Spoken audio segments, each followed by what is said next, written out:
Das kannst du sagen, wenn dir mal etwas missglückt ist.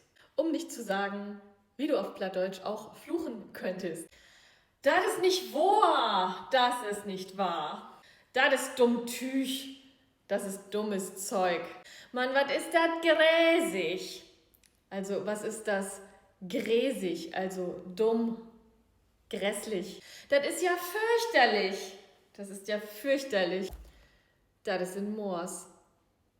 Das ist dahin, kaputt. Oder auch, das ist in Dutt.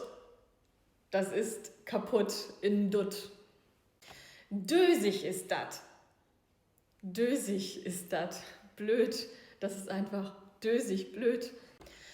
Ich hab das verkehrt morgt. Ich hab's falsch gemacht. Mann, das ist ein ganz schön Shit worden. Mann, das ist ein ganz schöner Sch geworden. Lach du mich auch noch mal ut. Lach du mich auch noch mal aus. Tja, was soll ich da noch zu sagen? Tja, was soll ich da noch zu sagen? Mann, was hätt das denn für einen Sinn? Aber was hat das denn für einen Sinn? Ach, das ist doch Tüdelkram. Ach, das ist doch Tüdelkram. Quatsch. Blödsinn.